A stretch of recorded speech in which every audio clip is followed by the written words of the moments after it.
Number one Ibble Dibble here.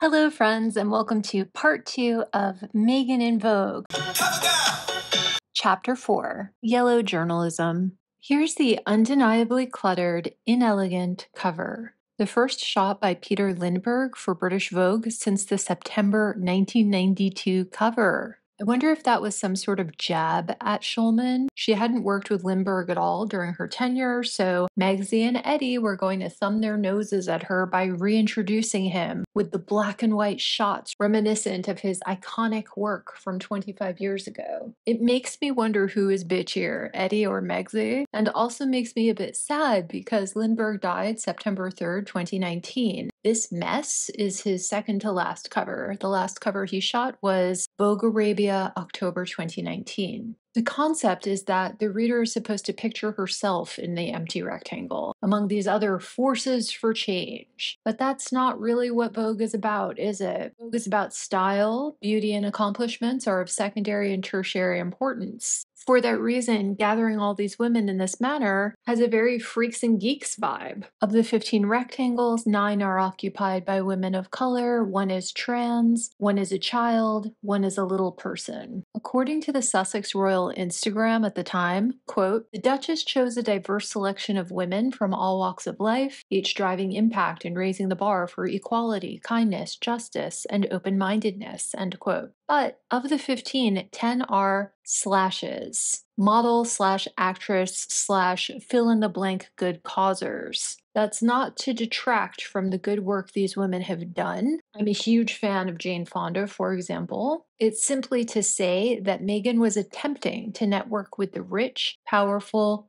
photogenic, and well-connected. These are clearly not women from all walks of life. These are people she might be able to use in the future. This is a fine group for a Hollywood person to assemble. It is really not an acceptable group for a working royal duchess to assemble. She's supposed to learn about, get to know, and publicly laud the not famous, not photogenic, yet very worthy, real people really improving everyday life in British communities. In retrospect, it's sort of embarrassing to be included. This is really the magazine equivalent of that awful lockdown video of celebrities singing Imagine from their mansions to us plebes worried about a deadly incurable virus traveling through our apartment's ventilation systems. And perhaps more problematically, for a fashion magazine anyway, the visuals of this cover belie Meghan's true attitude towards these people, and maybe all people, completely betraying her willingness to play dirty identity politics rather than be genuinely inclusive. Unlike the Lindbergh portraits of old, where the models are together, literally embracing each other, these women appear alone in a box, metaphorically isolated from the reader and each other. Is this just a careless, mixed message? An ode to individualism on the cover of a magazine that's supposed to be about community? Or is it a Freudian paean to discrimination, where you can take each niche pet cause off its shelf and play with it a little before putting it back?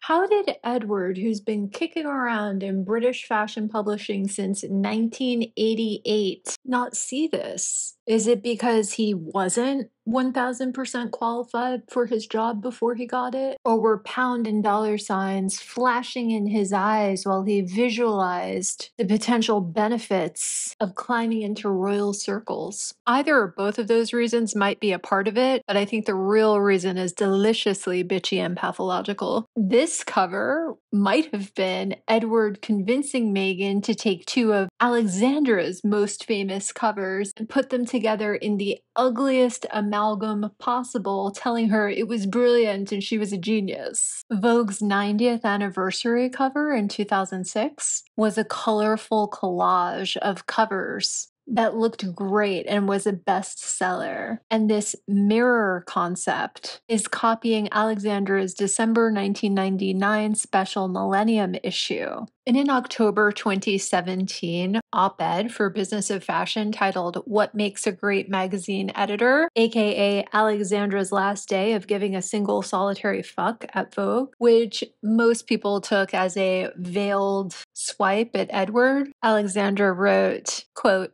"Magazines are a business. A good decision is one that keeps the cash coming. Print magazines are not only information and entertainment, but also image-defining accessories, endowing the buyer with membership of a certain tribe. The majority of buyers still gravitate to a title that endorses their idea of themselves. Magazine brands require editors who actually edit, who sweat the small stuff. There's no point in their magazines becoming imitators of experiences that can be found elsewhere, chasing clickbait that is mirrored in a zillion websites and cravenly following a small pool of short-term celebrity names. It's certainly not a job for someone who doesn't wish to put in the hours and thinks that the main part of their job is being photographed in a series of designer clothes with a roster of famous friends." End quote. Bravo, Edward. Bravissimo. That is multi-dimensional meta trolling. Unbelievable global impact trolling. Edward, you might be the troll goat. A good decision keeps the cash coming. Endorsing your idea of yourself. Imitators of experiences that can be found elsewhere. Short-term celebrity names. Chasing clickbait. Not wishing to put in the hours. Being photographed in designer clothes with famous friends. You can't see me, Edward, but bravo! That's the sound of my standing ovation. I don't really rate you as an editor, but I believe you may be the greatest troll of all time. Part 5. The sun never sets on the British Empire. We get more insight into Eddie and Megsy's working relationship from the unhappy staffers, sourced by Tom Bauer in Revenge. Let me read you an excerpt. "I want to break the internet," Meghan Markle exclaimed to the editorial staff. Listening to the Duchess, the editorial team's expressions showed silent exasperation. Most of her contributions were superficial, lacking rhyme or reason. To avoid confrontation, she was never asked to explain. During the last weeks before publication, Meghan offered advice on publicity. She spoke about lighting up the internet inspired by leaks. Enninful was unimpressed. Secrecy, Enninful repeated, was essential for a blockbuster launch. Nevertheless, The Sun regularly published snippets of information about the issue. The editorial team suspected the source was a friend of Meghan's, a female publicist in London. Those irritations came with the turf for Enninful. Shaping a whole issue around the Duchess was a journalistic and commercial coup. None of Vogue's staff witnessed Meghan ever pause to consider whether she had crossed the line in her relationship with Enninful. She never appeared to consider the conflict of using her marriage to promote herself.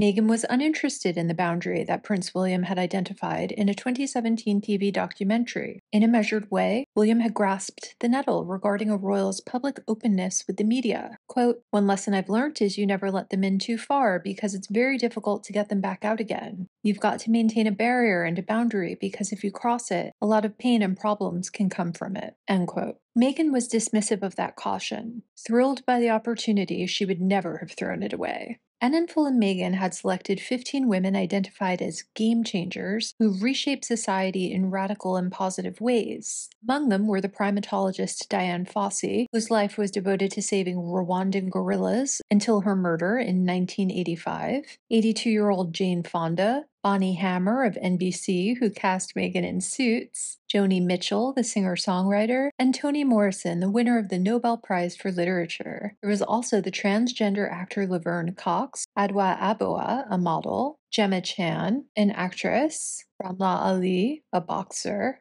Aduda Ketch, a model, and the 16-year-old climate change campaigner Greta Thunberg. The Swede must have wondered about her nomination among the gas-guzzling supermodels who crisscrossed the globe to pose in exotic locations. In reciprocity for their nomination, the women hailed Meghan as an ultimate force for change, and in return, Meghan praised them for representing the unrepresented. The Queen was omitted. That left the important decision of the cover. Meghan wanted to feature on the cover, just as Kate had done in 2016, to mark Vogue's centenary. But during many discussions, the editorial team persuaded her that it would be boastful. In public, Enninful would say that it was Meghan's decision not to appear on the cover because she wished to remain humble. The staff recalled the decision being forced on her. The cover was given to Salma Hayek, a Hollywood star married to François-Henri Pinault, a French billionaire who happened to be one of Vogue's leading advertisers. Forces for Change was a thought-provoking headline, but Meghan's language offered no philosophy, nor did she identify her destination. Lens was a recurring metaphor in Meghan's lexicon. Within hours of announcing the magazine's scoop, the phones at Vogue's office did not stop ringing. The whole world wanted to read Meghan's special issue. The magazine's young female readers related to Meghan, a woman with a successful independent career, using her platform in the royal family to campaign for change. To stay in the spotlight, the editor blitzed a news story every day. In regular calls, Meghan urged Enninful to offer more stories to the hungry media. Buckingham Palace was blindsided. Sarah Latham, who headed the couple's communications team before they left for the US, was told by Meghan to mastermind her latest publicity launch. Her first task, said Meghan, was to demand that the official publication date in Britain be delayed by 1 day to let publication in the US take the lead. America's reaction, she was certain, would be more positive than Britain's.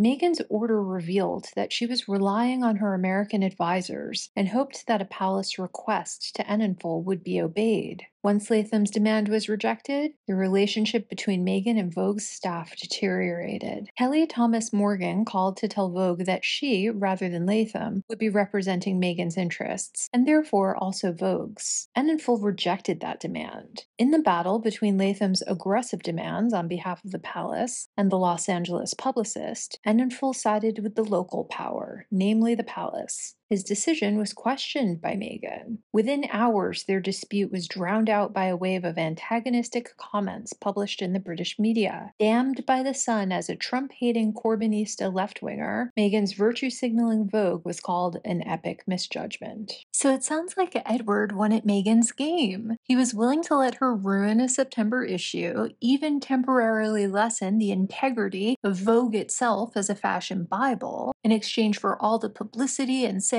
and subscriptions she would bring. But when Megsy started messing with his money, he flipped faster than a mattress actress. Not only did he ignore her California representatives, it sounds like he played source for some absolutely damning pieces about her superficiality and lack of talent during their collaboration, most pointedly in the very tabloid she herself had been linking to before publication. I bet he played nice and dumb to her face too, just like she did to him. Interestingly, Enninful was named a global ambassador for the Prince's Trust in 2021. The Prince's Trust Awards ceremony was held on May 16, 2023, just 48 hours prior to the catastrophic New York car chase H&M orchestrated, probably when Meghan realized her Woman of Vision award with Hertz Rent-A-Car tie-in at a corporate events venue wasn't quite as lustrous as the Royal Drury Lane. I guess every year in May we'll find out who can hold a grudge longer, Megsy or Eddie. LOL me, gang. Game recognized game. So do you think Meghan contributed to Edward's downfall at Vogue, or do you think numbers are all that matters in the end, even if they come from people like her? Let me know in the comments below, and I hope you join me tomorrow for part 3.